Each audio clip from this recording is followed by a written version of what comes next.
Israel teve acesso ao plano de ataque surpresa do Hamas em 7 de outubro, com mais de um ano de antecedência.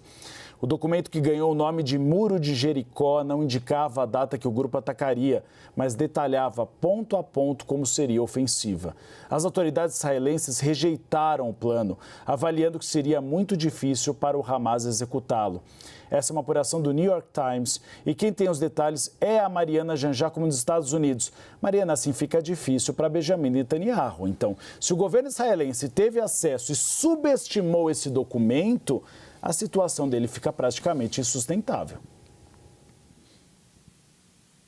Exatamente, Uribe, informação gravíssima, né? Mais de 1.000 pessoas que morreram nesses ataques. Agora a gente está vendo, né, todos os desdobramentos disso e, aparentemente, segundo indica esse documento revelado pelo New York Times, o serviço de inteligência e o serviço militar de Israel sabiam desse ataque. Então, o New York Times publicou esse documento de 40 páginas que detalha exatamente como o Hamas cometeria esse ataque. Não diz uma data, mas descreve tudo exatamente como aconteceu no dia 7 de outubro. Então, descreve os drones destruindo as câmeras de segurança, descreve os integrantes do Hamas chegando a pé, chegando de moto, chegando com paragliders, com paraquedas, descreve tudo como a gente viu que aconteceu no dia 7 de outubro. O New York Times teve acesso a e-mails, troca de e-mails, documentos que mostram, então, as autoridades de Israel conversando sobre esse documento, inclusive um e-mail de julho em que uma analista sênior, uma analista veterana do Serviço de Inteligência de Israel, alerta para um dia com movimentos atípicos do Hamas, para um dia em que o Hamas fez exercícios muito parecidos com o que estavam detalhados nesses documentos. Mas aí uma outra autoridade responsável por supervisionar ali a área de Gaza disse que não havia nada com o que se preocupar. Então, realmente é uma informação muito grave essa que traz o New York Times agora.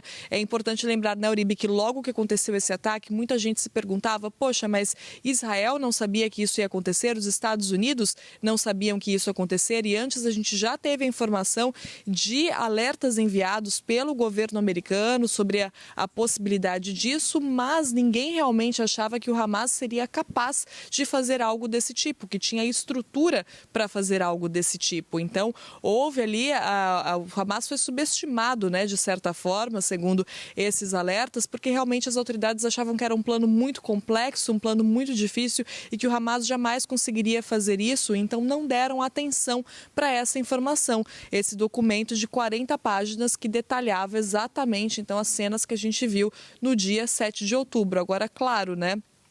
Veículos em Israel também já estão repercutindo essa reportagem do New York Times, então a gente espera os desdobramentos disso a partir de agora, Uribe.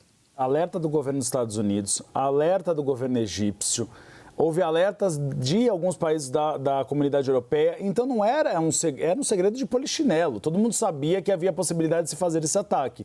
E aí o governo israelense subestimou, sendo que a gente sabe que o Hamas sempre teve ligações com o Hezbollah e com o Irã. Então havia a possibilidade de um financiamento ou uma ajuda, pelo menos, do Hezbollah. Tanto é que hoje voltaram os ataques em relação ao Hamas e o Hezbollah voltou à carga novamente contra Israel. Muito obrigado pelas informações, Mariana Janjacome, uma denúncia realmente gravíssima, publicada pelo jornal New York Times.